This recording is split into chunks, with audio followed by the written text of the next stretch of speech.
a las urnas una vez más para unos nuevos comicios en este 2023. Como les decíamos, a medianoche concluye ese plazo para seguir convenciendo al ciudadano de que pues cada partido es la mejor candidatura a votar para asumir la alcaldía de un determinado municipio, y tras ello tocará ese silencio absoluto en política que raras veces tenemos y que viene siendo pues agradecido por parte de muchos después de esta intensa campaña que además se ha jugado aquí en Andalucía. Durante estas semanas hemos visto el paso de líderes nacionales como Sánchez, Feijóo, Belarra, Espinosa de los Monteros o Arrimadas, apoyando aquí in situ a sus candidatos en las distintas formaciones. Y son unas elecciones además bastante interesantes si nos fijamos especialmente en los ayuntamientos de las capitales de provincia. En Sevilla, que el PSOE salga o no de la alcaldía puede suponer pues toda una noticia para el Partido Socialista a nivel nacional, puesto que es el feudo más importante de esta formación en todo el país. En Málaga, recordemos que el alcalde del Partido Popular, Francisco de la Torre, lleva 20 años sentado en la alcaldía. ¿Podría ser este año el cambio de gobierno? No lo sabemos, habrá que esperar al domingo.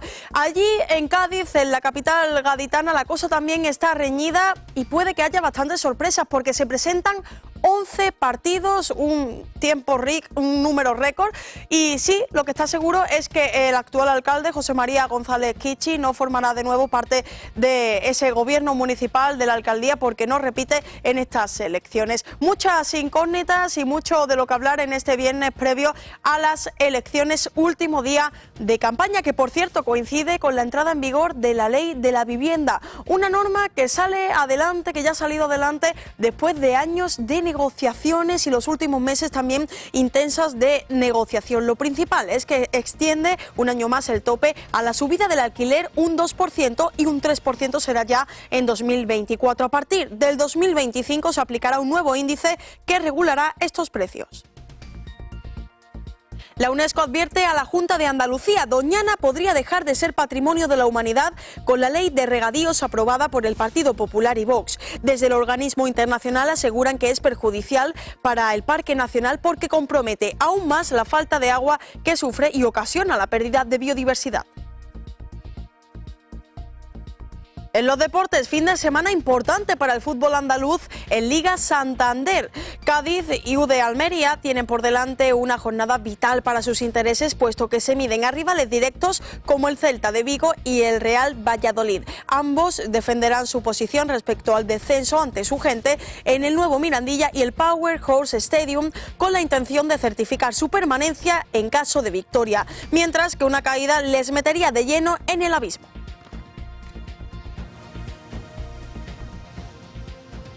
Pues son los titulares de esta jornada del viernes, previa a un fin de semana intenso, como les decíamos, en materia política por esas elecciones que tendrán lugar este domingo 28 de mayo. Un fin de semana también que se vive con intensidad en la aldea del Rocío, porque ya en la madrugada del domingo se producirá ese tradicional salto a la reja. Hoy es 26 de mayo, comenzamos.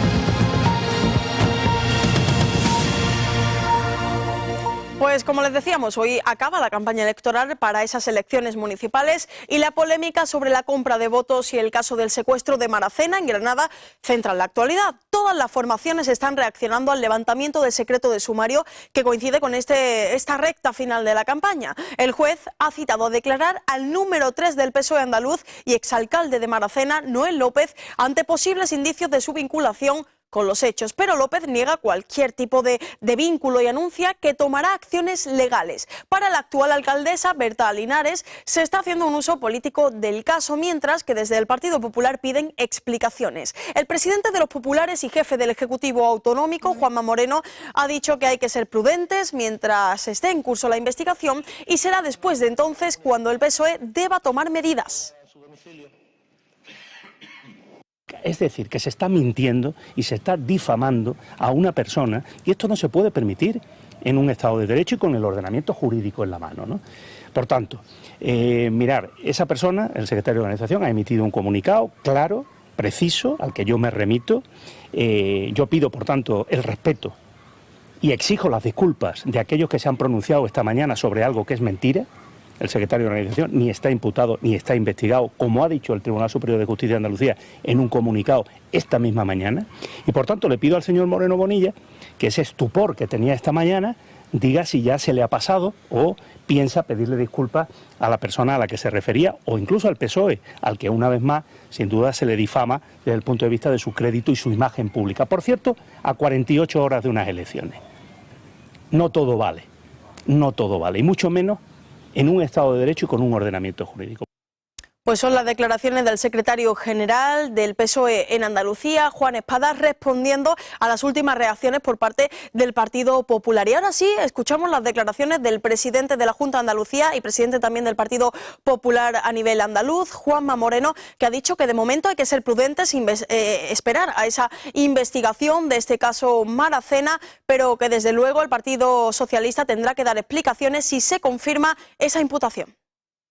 Si se confirmaran esos hechos, estaríamos hablando de algo muy grave, ¿no? Estamos hablando del número 2 del partido en Andalucía y estamos hablando además de un delito de secuestro, o sea, son dos cosas tremendamente graves, ¿no? Por tanto, yo voy a ser prudente porque es verdad que me acabo de enterar ahora mismo de esa información, no tengo más información y voy a esperar a que por parte del Partido Socialista den las explicaciones y por parte de la acción judicial. En el momento que tengamos recabada toda esa información, pues lógicamente opinaremos. Hasta ahora a mí me ha sorprendido, ¿no? A mí me ha generado mucha sorpresa y mucho estupor, ¿no? Pues vamos a esperar a esa información.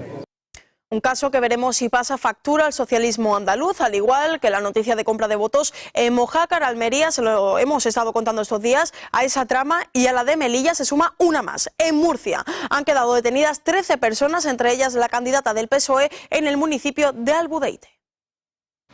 La Guardia Civil ha llevado a cabo en Albudeite, Murcia, una nueva operación por presunta compra de votos en las elecciones del 28 de mayo con 13 detenidos, entre ellos la candidata a la alcaldía por el PSOE.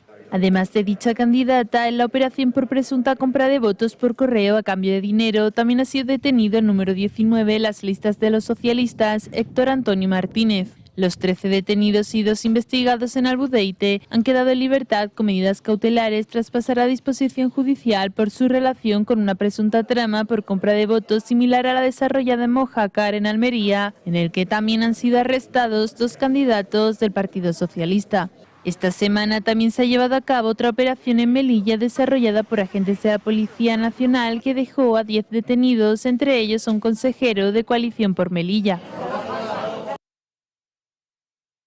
Sevilla se prepara para el cierre de la campaña electoral. Algunas formaciones políticas ya preparan los mítines finales y este viernes lo harán con la presencia, por un lado, de la ministra de Hacienda, María Jesús Montero, que acompañará al candidato socialista en el cierre de campaña, y por otro lado, el presidente de la Junta de Andalucía, que estará junto al candidato popular, José Luis Sanz, en un mitin. María Mena. Sí, este viernes 26 de mayo es el cierre de la campaña electoral y los candidatos y candidatas a la alcaldía de Sevilla ya preparan ese último mitin político o acto de cierre de campaña para dar paso a la jornada de reflexión que será este sábado antes de las elecciones municipales. Un cierre de campaña que se presenta intenso. Por un lado, el actual alcalde y candidato a revalidar el cargo por el Partido Socialista, Antonio Muñoz, hará el cierre de la campaña a las 8:30 de la tarde en la barriada sevillana de la Barzola, junto a la vicesecretaria general del Partido Socialista y ministra de Hacienda, María Jesús Montero. Por otro lado, el presidente del Partido Popular de Andalucía y de la Junta de Andalucía, Juanma Moreno, estará en la capital andaluza para protagonizar su último acto de campaña de cara a estas elecciones municipales, acompañando al candidato a la alcaldía de la capital andaluza por el Partido Popular, José Luis Sanz. Un acto de cierre de campaña que será en Triana. De esta forma se pone fin a una intensa campaña electoral marcada sin duda por las visitas a los barrios, los mítines políticos y la presencia de políticos de diferentes formaciones, como el presidente del Gobierno, Pedro Sánchez, que estuvo en la apertura de campaña de Antonio Muñoz. Por otro lado, el presidente de la Junta de Andalucía, Juanma Moreno, que ha visitado en varias ocasiones la capital andaluza. También el líder de Vox, Santiago Abascal, que estuvo este pasado jueves junto a la candidata Cristina Peláez, o la secretaria general de Podemos, Ione Belarra, y la ministra de Trabajo, Yolanda Díaz, que han estado junto a la coalición de izquierdas encabezada por Podemos e Izquierda Unida. Gracias, María. Y es que Sevilla y Málaga han sido los principales focos de esa visita de líderes políticos nacionales y también andaluces, como decíamos, el presidente del Gobierno Pedro Sánchez o el presidente de la Junta de Andalucía, Juanma Moreno, también han estado en esa campaña en Málaga. Allí, pues estas semanas han dejado un escenario abierto y en el que, Alberto Ortigosa, todo está por decidir, ¿no?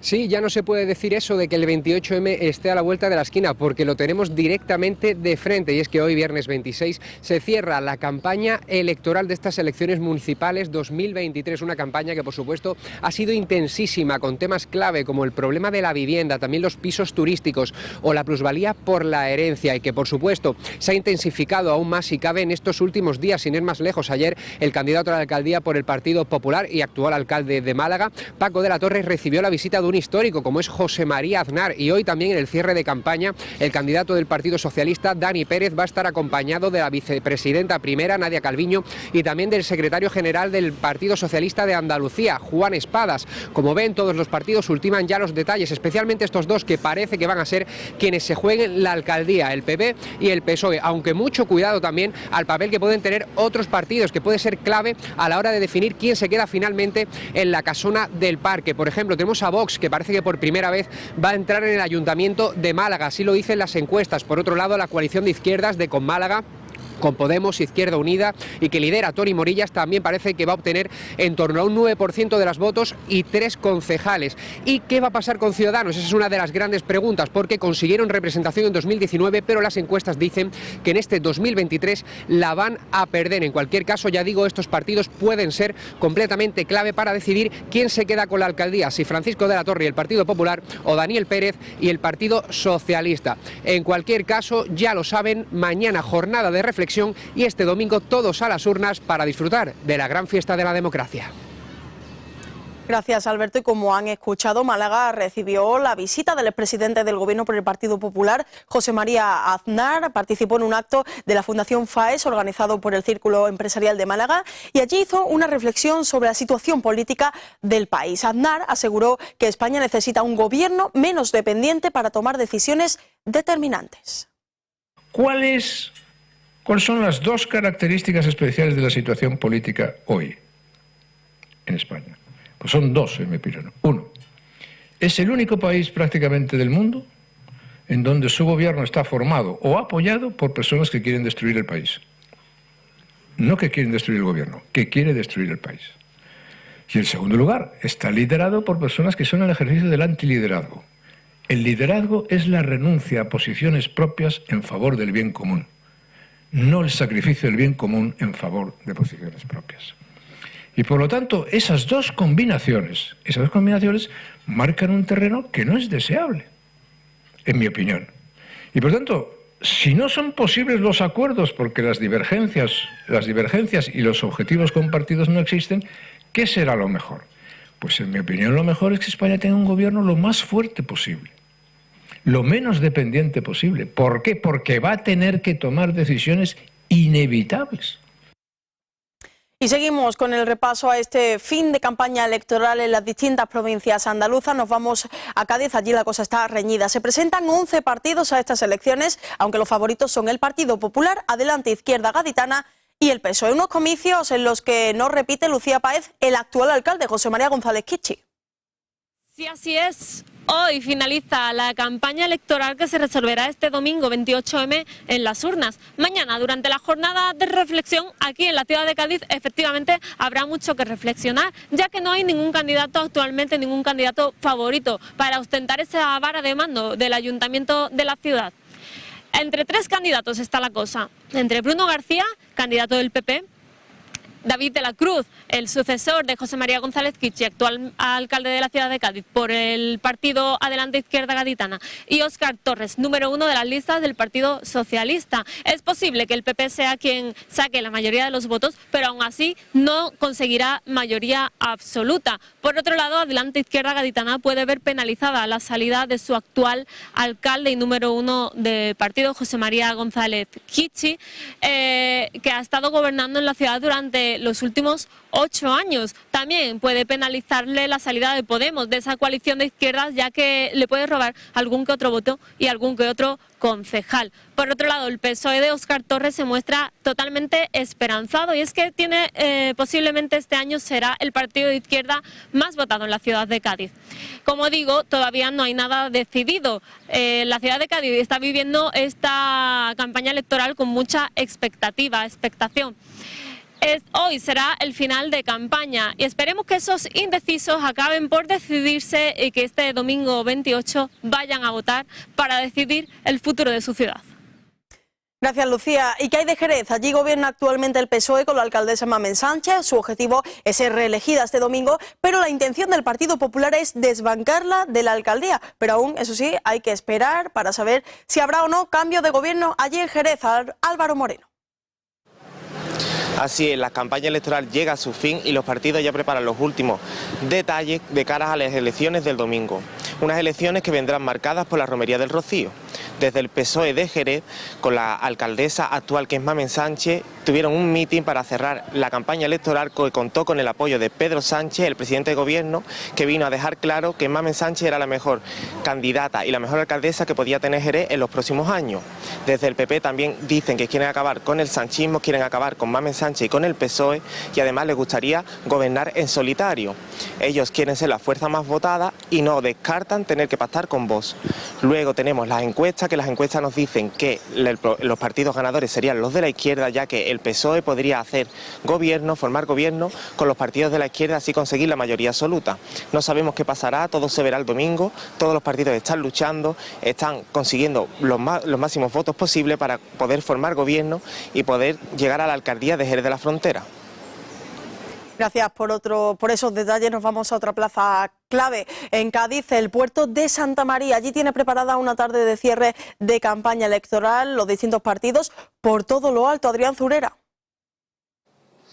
Sí, hoy jornada de cierre de campaña. Los partidos políticos del puerto de Santa María lo van a hacer en la tarde-noche del día de hoy. Por ejemplo, el puerto, sí, a las 9:30 en el bar Destraza va a realizar ese cierre de campaña. El Partido Popular lo hará un poco antes y lo hará en la bodega de vinagres de Yema, con actuaciones, castillo hinchable y también barra con convivencia para todos los afiliados y simpatizantes. El Partido Socialista, con David de la Encina a la cabeza, que espera volver al consistorio portuense, lo hará con un concierto de María Carrasco. Esta artista gaditana estará apoyando al Partido Socialista del puerto de Santa María junto a otros grupos que también lo van a seguir realizando durante la tarde-noche del día de hoy. También habrá barra, habrá menú de degustación.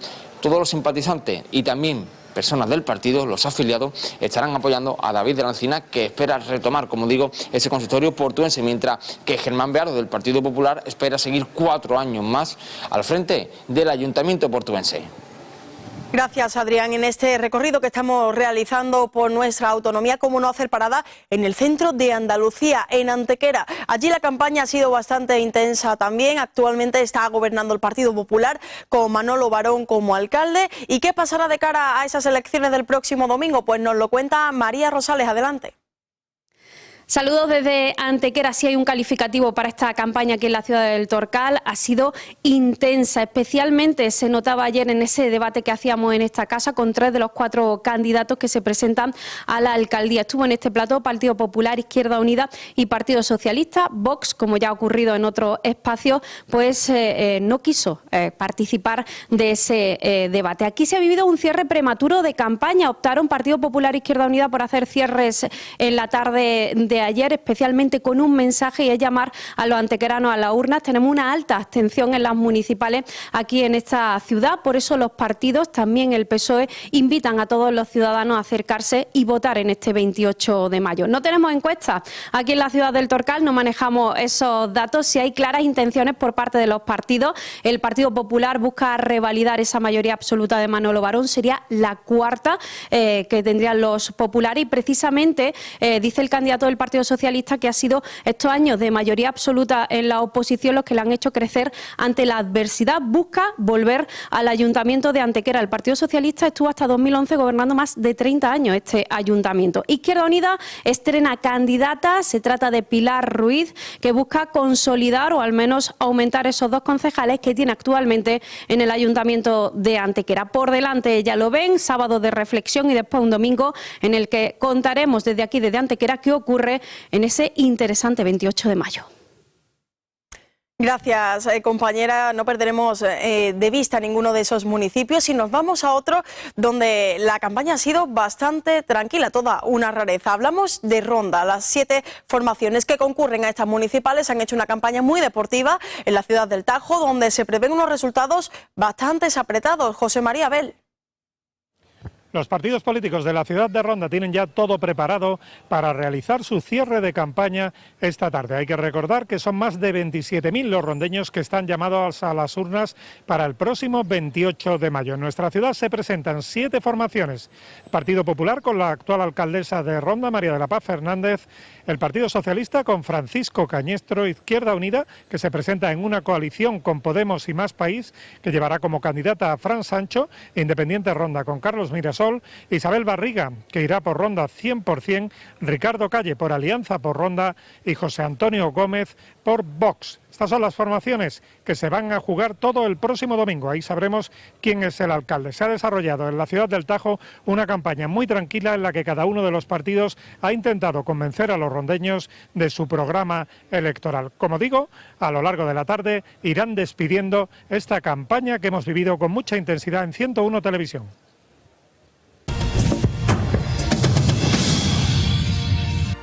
Vamos ya con otros asuntos. La polémica ley de vivienda, cuya negociación llegó prácticamente toda la legislatura al Gobierno, entra hoy en vigor. Lo principal es que extiende un año más el tope a la subida del alquiler, un 2% y un 3% será ya en 2024. A partir del 2025 se aplicará un nuevo índice que regulará los precios.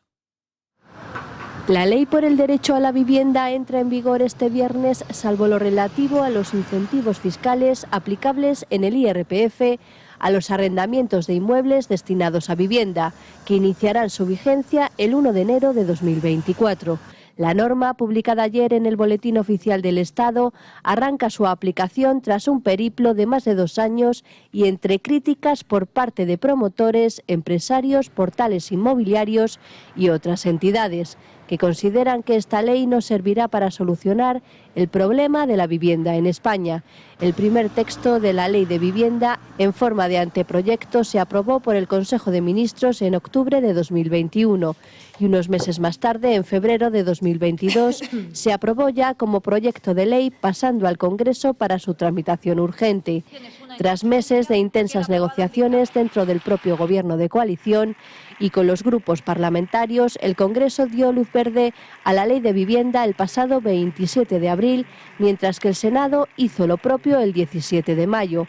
8 días después llegó al BOE para su entrada en vigor este 26 de mayo. Se trata de la primera ley estatal de vivienda de la democracia y es una de las reformas recogidas en el Plan de Recuperación, Transformación y Resiliencia y uno de los hitos acordados con la Comisión Europea para el desembolso de los fondos europeos.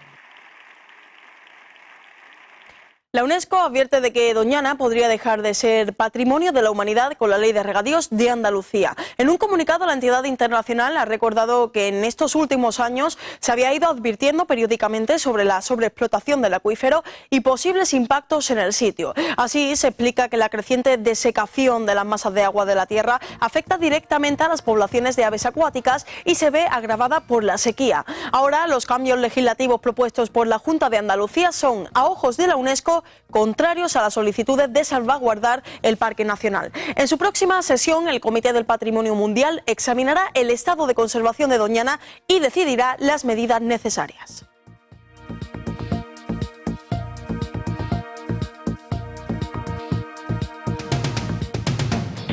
Los funcionarios de la Administración de Justicia en Málaga han vuelto a concentrarse una semana más en protesta por la falta de negociación de retribuciones con el Ministerio de Justicia. Estos trabajadores exigen el mismo trato que jueces y abogados, además de la paralización de la tramitación de la Ley de Eficiencia Organizativa.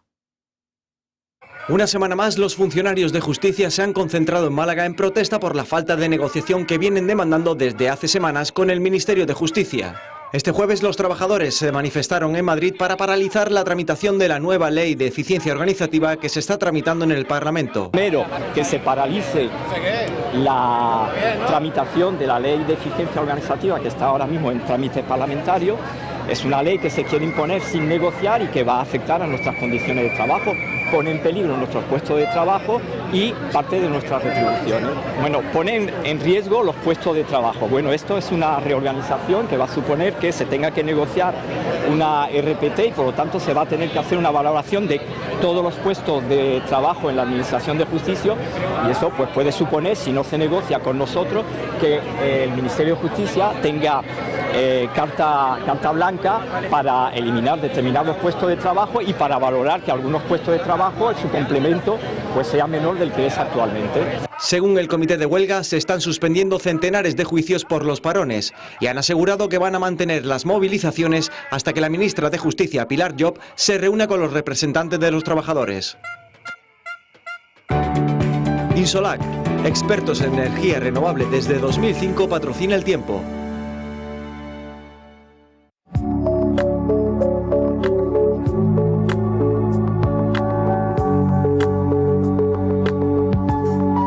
La previsión del tiempo para este sábado 27 de mayo se presentará con cielos nubosos o cubiertos, con chubascos ocasionalmente acompañados de tormentas, que pueden ser localmente fuertes, menos probables en el extremo oriental. Las temperaturas máximas en descenso en el interior, localmente notable, y con pocos cambios en el resto. Los vientos serán de componente este fuertes en el extremo oriental, disminuyendo durante la tarde, y de dirección variable en el resto, tendiendo durante la tarde a componente oeste en el litoral. Pues aquí nos despedimos, ya saben que sigue la información en redes sociales, página web y también canal de YouTube. Nos despedimos con imágenes de las carrozas y peregrinos cruzando el Quema en su camino a la aldea del Rocío. Hoy llegarán las últimas hermandades de Huelva. A partir de entonces, este sábado y domingo serán las presentaciones. Nos vamos ahora. CAS Sierra Nevada, el mayor CAS de Andalucía, especializados en productos para la conservación, protección y transporte de alimentos. Somos especialistas en productos reutilizables y compostables para profesionales de la industria alimentaria y hostelera. Hemos renovado nuestras instalaciones, parking exclusivo para nuestros clientes, restyling de sala de venta y catálogo online. Descubre nuestras ofertas mensuales. CAS Sierra Nevada. Marisqueando en Los Mellizos. Del 12 al 28 de mayo disfruta de los mejores mariscos a los mejores precios. Desde solo 7,80 la ración y mariscada para 2 personas a 59 euros. Con la calidad de siempre y a los mejores precios. Te esperamos en cualquiera de nuestros restaurantes. Marisqueando en Los Mellizos. Los sabores de la tacita están en mi Málaga bonita, con todo el arte y el salero, más el ambiente carnavalero. No te lo pienses más, mira que caray. Vente al Pichi de Cai, vente al Pichi de Cai, vente al Pichi de... En Welling, Teatinos y ya mismo en el Sojo. El Pichi de Cai.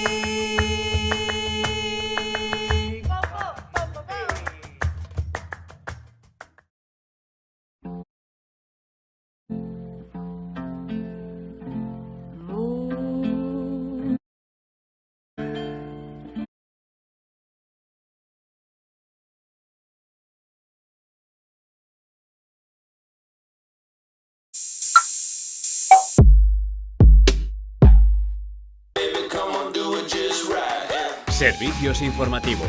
101 Televisión, la nueva tele de Andalucía. Toda la información, toda la actualidad, la última hora. Las noticias del mundo. 101 Televisión, informativos.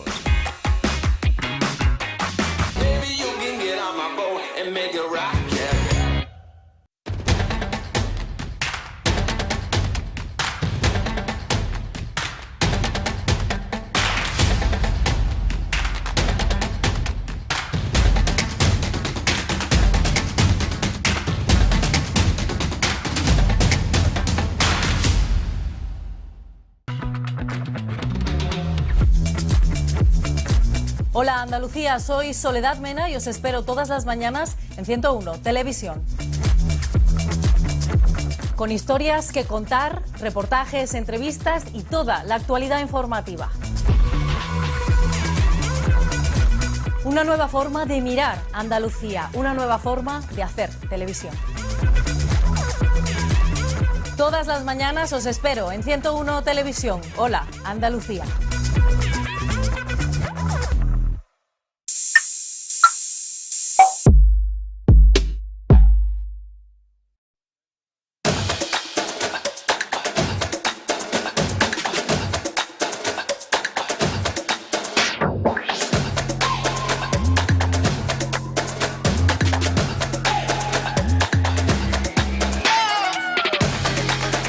¿Qué tal? Muy buenas, bienvenidos un día más a Deportes 101. Este fin de semana vamos a tener la permanencia en juego porque tanto el Cádiz como la Unión Deportiva Almería en este caso van a disputar una jornada trascendental. Van a enfrentarse a dos rivales directos y los dos lo harán, eso sí, como local. La Unión Deportiva Almería lo hará en el Powerhouse Stadium ante precisamente el Real Valladolid, el último equipo que marca la salvación, que está en esos puestos que mandan dirección a la Liga Smartbank, mientras que el Cádiz también lo va a hacer en el nuevo Mirandilla y precisamente ante otro rival directo como el Celta de Vigo, que en las últimas jornadas se ha ido complicando en sobremanera y llegados a este punto se va a poder definir la permanencia, pero claro, en caso de derrota, mucho ojo porque la 38ª jornada de la Liga va a estar bastante calentita.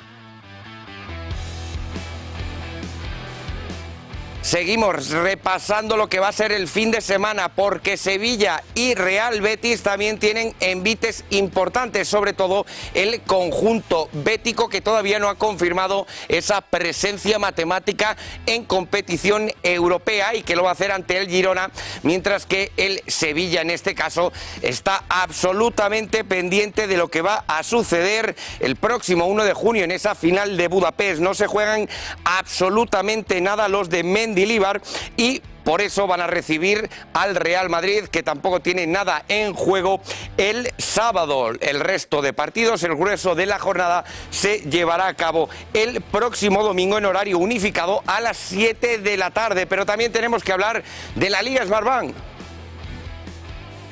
porque a estos equipos mencionados que están en primera división les podría acompañar la próxima temporada, si además consiguen la permanencia, Cádiz y Almería, el Granada Club de Fútbol, que este fin de semana tiene ya ante sí esa gran oportunidad de confirmar su presencia en la élite del panorama nacional. Lo va a hacer ante el Leganés en el nuevo Los Cármenes, un estadio en el que no ha perdido y en el que en toda la temporada y en el que solo ha cedido 2 puntos. Están concentrados para elevar sin duda de nuevo a la ciudad nazarí, la ciudad de la Alhambra, a los altares del fútbol español.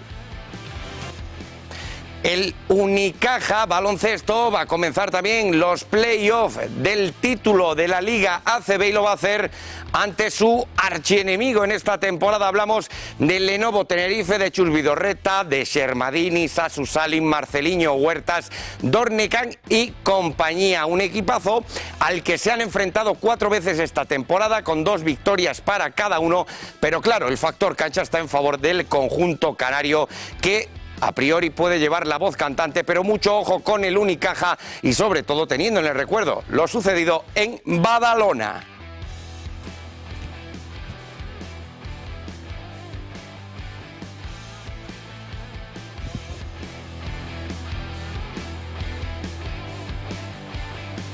Pero tenemos que comenzar por el Powerhouse Stadium y es que allí se va a disputar, como les comentábamos, un partido directo entre rivales que están peleando por la permanencia. Allí se van a medir la Unión Deportiva Almería, que tiene en su casillero 39 puntos, y, mucho ojo, el Real Valladolid, que cuenta con 38 después del importante triunfo en el nuevo Zorrilla ante el Fútbol Club Barcelona.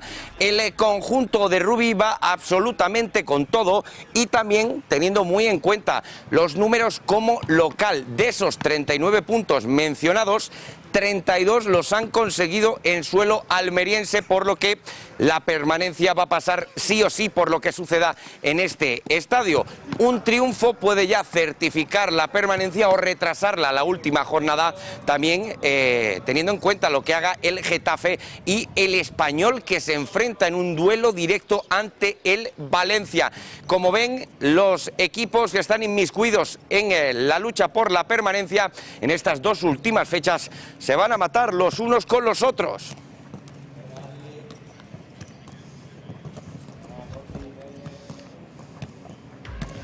Eso que le comentamos, la fortaleza de la Unión Deportiva Almería como local, es lo que quiere refrendar el equipo de Rubi en esta nueva fecha ante el Real Valladolid. En este caso escuchamos a Fernando Martínez, uno de los baluartes para que la Almería se asiente en Primera División. Iba de la temporada y bueno, lo hacemos jugando en casa contra un rival directo, sabiendo que si conseguimos ganar tenemos esa salvación matemática. Entonces yo creo que el equipo llega bien. Ya hemos visto durante toda la temporada que el equipo en casa es un equipo muy fiable y sabemos que en nuestro campo ponemos las cosas muy difíciles, por eso llegamos en un momento y creemos y estamos convencidos de que lo vamos a conseguir. Es muy importante en este tipo de partidos el control de las emociones. Al final son partidos de muchísima tensión, donde hay mucho en juego. Y bueno, son partidos que se resuelven por pequeños detalles y por eso muchas veces el saber tener el control de las emociones pues te puede hacer que caiga de tu lado o no. Es verdad que viene un gran rival, que tiene un gran potencial, sobre todo en su fase ofensiva, y todo eso lo sabemos, pero también sabemos que nosotros tenemos muchísimas virtudes y nuestra mentalidad para el domingo es la de salir a ganar. Luego es verdad que pueden pasar muchas cosas, pero ahora mismo lo único que nos pasa por la cabeza es eso, el salir a ganar. Y en cuanto a la afición, yo estoy seguro de que en este tipo de partidos donde hay tanto en juego va a estar con nosotros. La permanencia que obsesiona a la Unión Deportiva Almería, pero también al Cádiz Club de Fútbol. El equipo de Sergio González, al igual que el cuadro indálico, ha venido sumando esta temporada, sobre todo en el nuevo Mirandilla, en esos hasta 4 meses que pasó sin perder como local y que en este caso nos llevó desde septiembre hasta prácticamente enero con la visita del Sevilla. Pero el Cádiz también quiere seguir luchando por quedarse en la Liga Santander y ojo porque lo va a hacer ante el Celta de Vigo de Iago Aspas, que llega tocado como ha sucedido en las últimas jornadas y en la que el de Moaña no ha podido acompañar a los suyos. Por ejemplo, ante el Girona solo pudo participar 10 minutos en ese empate. El Celta tiene 40 puntos en su casillero, el Cádiz 38, por lo que los gallegos estarían solo 2 por encima de del descenso, mientras que el Cádiz estaría igualado a puntos ante el Valladolid. El equipo de Sergio no valora ni siquiera la derrota, van a por el triunfo al igual que el Celta de Vigo, pero ojo porque el conjunto gallego no gana desde el 26 de abril, es decir, 4 derrotas y un empate de manera consecutiva, mientras que la dinámica cadista es contraria, con 2 victorias y 3 derrotas en esas últimas 5 jornadas. Les deseamos a los dos mucha suerte porque la permanencia, como les decimos, este fin de semana está en juego.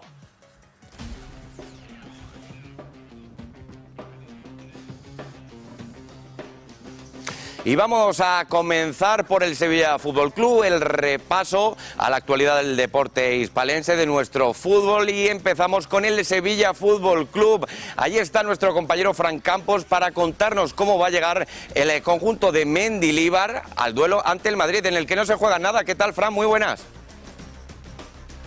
¿Qué tal, Mariano? Muy buenas tardes desde la ciudad deportiva del Sevilla Fútbol Club, en la previa de ese encuentro de mañana que se disputará en el estadio Ramón Sánchez Pizjuán ante el Real Madrid, previo a esa final a la que todo el mundo mira, a esa final de la Europa League en Budapest. Pero como decimos, primero está el encuentro ante el Real Madrid, el conjunto de José Luis Mendilibar, que se ha entrenado esta mañana con algunas ausencias como la de Nesiri y como la de Fernando, aunque eso ya ha dejado claro el técnico de Zaldívar, que no quiere decir que no estén mañana. Pero la imagen más llamativa del entrenamiento ha sido la presencia presencia de Monchi, acompañando a Mendilibar. Lo hemos visto conversar con el técnico vasco del Sevilla de forma larga y tendida, seguramente analizando varios aspectos de cara a ese partido del Madrid, también de la final. Y hemos visto a un Monchi que también dialogaba con Pep Gay, se centraba en el futbolista del Sevilla. Recordemos, fue expulsado en el encuentro frente al Elche y se ha hablado mucho de esas expulsiones que está sufriendo en el Sevilla cuando antes en Francia no sufría ninguna. Pues bien, ha dialogado con él y por último lo hemos visto también charlando por su teléfono móvil, que es el que acompaña a Monchi normalmente, seguro,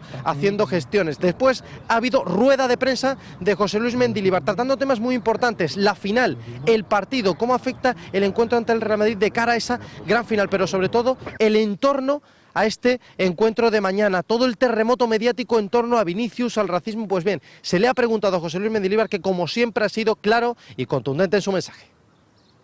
Repetirá poca gente de los que jugaron el último y así todo, algunos que repitan, la idea es de que no jueguen los 90 minutos. Si yo veo que no compiten en un partido contra el Real Madrid, pues igual no juegan titulares el partido contra la Roma. Por ponerte un ejemplo, ¿no? Si a los que saco no meten el pie, no pelean pensando en el partido de la final, pues igual tienen menos posibilidades de jugar. No pensamos en lo que ha pasado o qué pueda pasar, sino pensamos desde ya en el Madrid, pero sin pensar en nada más. Nosotros solo pensamos en lo deportivo. Tomarlo como un partido normal, como un partido más, punto, nada más, y no hay que volverse loco, ¿no? Lo que pasa es que, claro, solo se habla de ello, pero no, tomarlo como un partido más. Viene el Madrid, punto, no viene nadie más. Mira, aquí estamos en contra de todo lo malo que pueda pasar. Esto ahora está siendo una moda, punto. Vamos a hablar de fútbol, que ya se ha hablado suficiente y no ayudamos nada. Con todas esas preguntas y lo que te estoy contestando no estamos ayudando en nada, para nada. Sé que para qué venís, porque eres nuevo en esto y venís para esto, pero bueno, es lo que hay.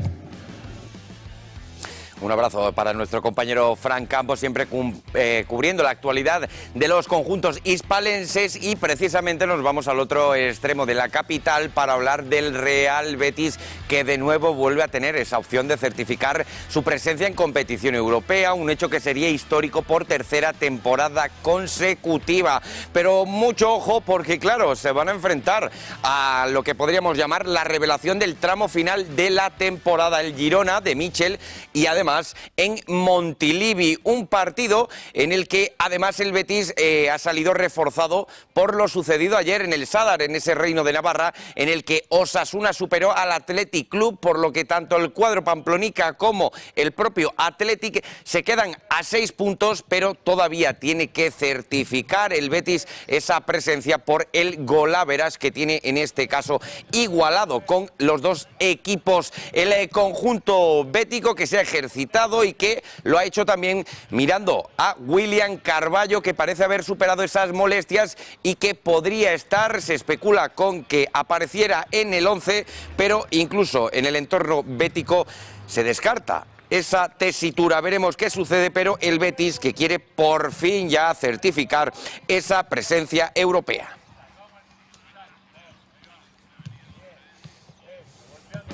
Escuchábamos hace unos instantes a Mendilibar hablar sobre el tema de Vinicius y que está en contra de todo lo malo que pase en el fútbol.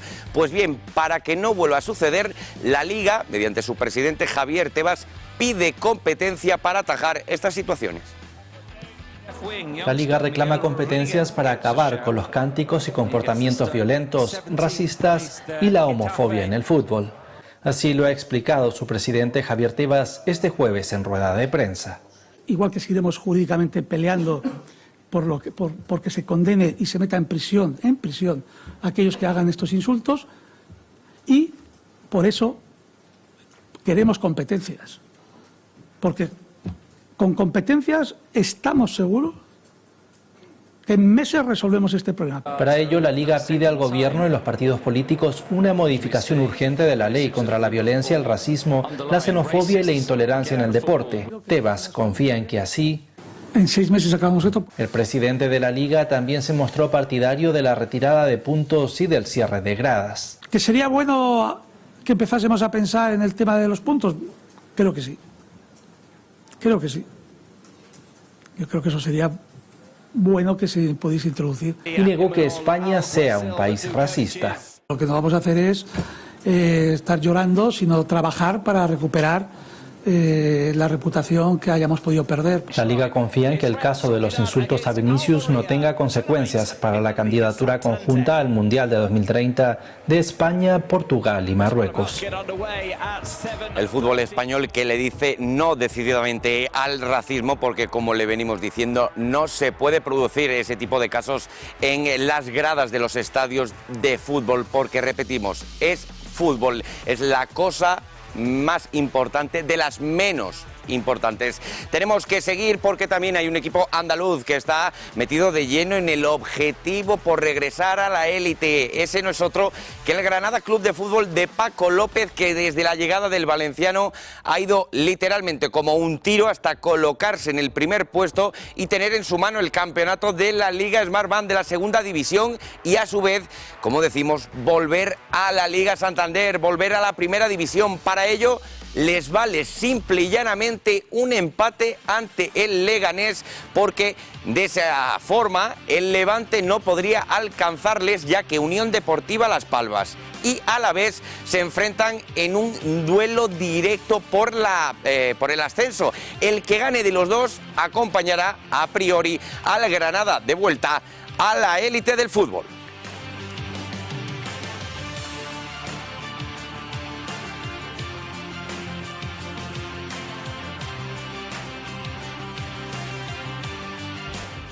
Todo lo contrario sucede en la Costa del Sol y en Martiricos, porque el Málaga Club de Fútbol va a disputar el que va a ser su último encuentro en el fútbol profesional. ¿Hasta cuándo? No sabremos, porque bajará a los infiernos de la Primera Federación, confirmada la pasada semana. Se va a despedir en la Rosaleda ante su público, ante también la ya descendida Unión Deportiva Ibiza. El Málaga, que ha preparado este partido con la presencia de Loren Juarros y también del director general Quique Pérez en el entrenamiento para empezar a planificar lo que va a ser el Málaga de la próxima temporada. Bilal, Paco, Alex Calvo, son muchos los juveniles, los jugadores del filial que han estado presentes en esta sesión, y es que se especula también con que va a ser una convocatoria plagada de jugadores del conjunto del Atlético malagueño.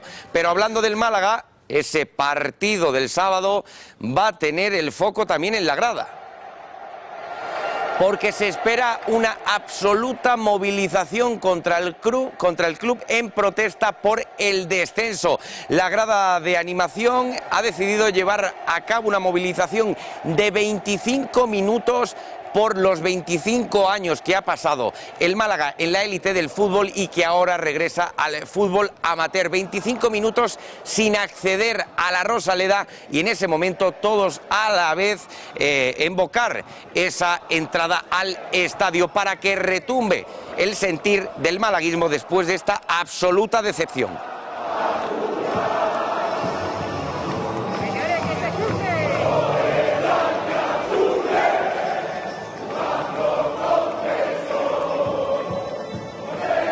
Una Primera Federación que va a terminar este fin de semana y en la que todos los andaluces, salvo el Córdoba, tienen algo en juego. Empezando por arriba, el primero es el Linares Deportivo, que todavía tiene opciones de meterse en los playoffs de ascenso. Para ello necesita un tropiezo del Celta B. Pero lo interesante, lo emocionante va a estar en la zona baja, porque sobre todo la Valona es la que lo tiene más complicado. Está a 2 puntos de esa permanencia con 41 en su casillero. La salvación está a 43, pero va a tener que batirse el cobre con el resto de equipos que están involucrados, porque desde el 10º puesto que ocupa la Cultural y Leonesa con 45 puntos hasta el 18º en el que está la Valona, todos ellos podrían descender en función de los resultados que se depare. También le ocurre el caso a al Algeciras o al San Fernando con 44 puntos.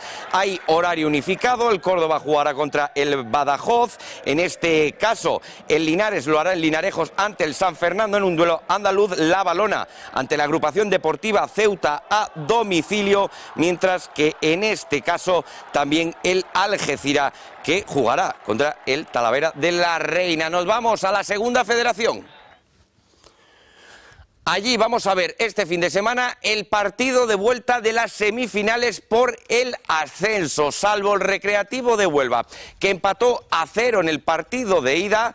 Tanto el Atlético Sanluqueño ante el Valladolid Promesas como el Recreativo Granada ante el Utebo parten con ventaja. El sanluqueño va a viajar hasta Castilla y León, hasta Valladolid, para enfrentarse al filial pucelano, mientras que el Recreativo Granada lo va a hacer como local ante el Utebo.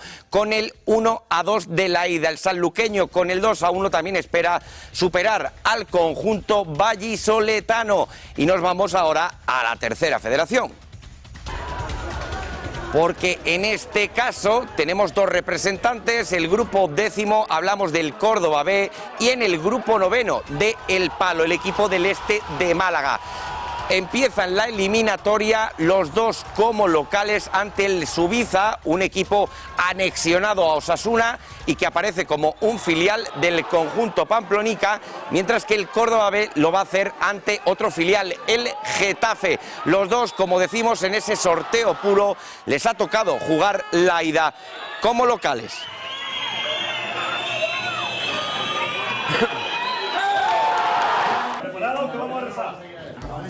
Nos vamos al baloncesto, porque también este fin de semana tenemos un plato importante que no es otro que el entremés de la eliminatoria entre el Lenovo Tenerife y el Unicaja Baloncesto. Decimos que es el entremés porque va a ser el primer duelo de los hasta 3 posibles que puede tener la eliminatoria.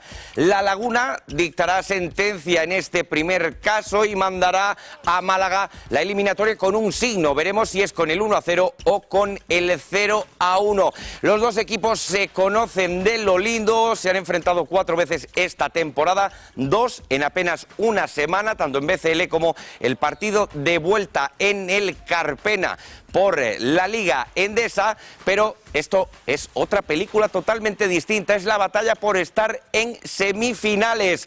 Vamos a escuchar a Ivonne Navarro, pero también, en primer lugar, a Alberto Díaz, porque el capitán del barco cajista confía en sacar adelante este duelo.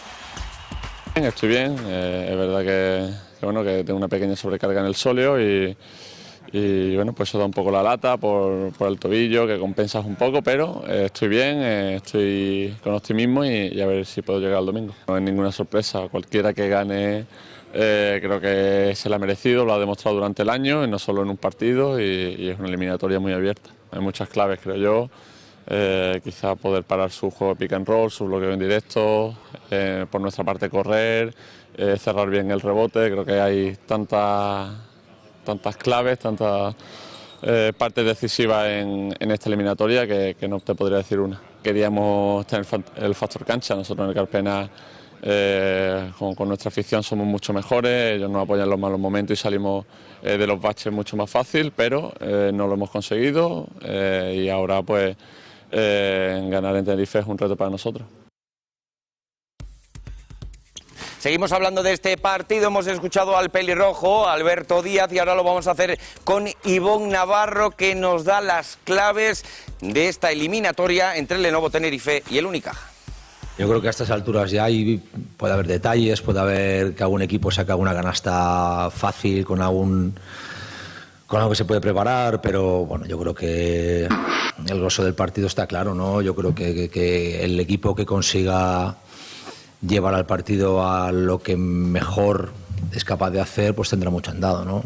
Yo creo que el número de canchas que corremos cuando en todos los cuartos que hemos ganado, pues está en nuestra media y por encima, y el número de cuartos que se corre, o sea, el número de canchas que se corren cuando hemos perdido los cuartos, estamos muy por debajo, ¿no? Entonces yo creo que por ahí, aparte de las sensaciones que todos tenemos, la típica sensación de que nosotros queremos correr y ellos no, bueno, hay datos, ¿no? Entonces, bueno, necesitamos que haya un ritmo alto, para eso necesitamos estar bien en defensa, necesitamos cerrar el rebote, necesitamos sacar rápido después de canasta para que el partido no se frene demasiado por su acierto, y ellos por todo lo contrario, ¿no? Ellos creo que hay momentos en los que hacen unos balances defensivos de clinic, francamente, y bueno, pues porque está claro que ellos saben que haciendo eso bien, pues nosotros no nos encontramos tan cómodos. Entonces yo creo que simplemente será el equipo que haga mejor las cosas y que siga mejor su plan de partido, tendrá mucho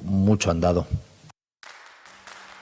Toda la suerte al Unicaja en La Laguna en este primer envite que se va a disputar el domingo. El jueves 1 tendrá lugar el segundo en el Carpena. Hablando de deporte malagueño, también tenemos que hablar del balonmano Costa del Sol Málaga, que está en la final por el título de la Liga Iberdrola y que ayer perdió el primer partido. Ahí ven al balonmano Elche celebrar este primer triunfo de los hasta 3 posibles que tendría que disputarse, y que los 2 siguientes se van a desarrollar precisamente en la ciudad deportiva Javier Imbroda, más conocida, ya saben, como Carranque, en Málaga, en ese pabellón Pérez Canca, en el que se van a disputar los otros 2 encuentros, por lo que Málaga va a ser la que decida el título. Se espera un ambiente ensordecedor dentro de ese pabellón para recibir al balonmano Elche, y es que necesitan empatar la eliminatoria para forzar el tercer partido. Las chicas de Suso Gallardo, las Panteras, que son favoritas, que ven como cayeron solo por un gol de diferencia y que quieren su primer título en la historia del club de la Liga Iberdrola. Seguimos con Polideportivo,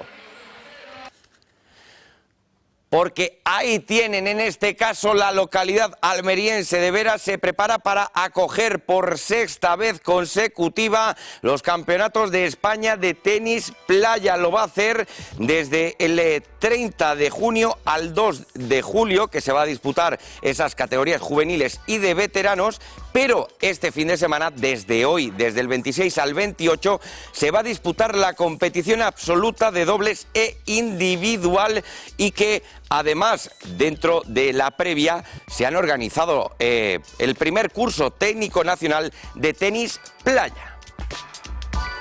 También tenemos que hacer un apunte de tenis de mesa, porque el onubense Álvaro Robles ha caído en la tercera ronda del Mundial de tenis de mesa de ping-pong, en este caso, que es el mayor rango que ha alcanzado en su carrera. Cayó ante el italiano.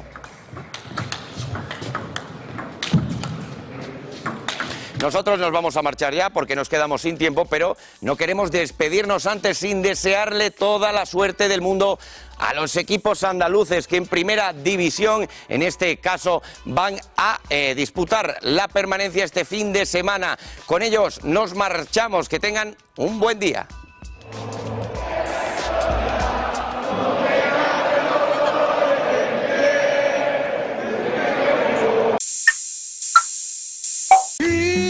Es inútil, ni copas ni besos pueden separarme de ti.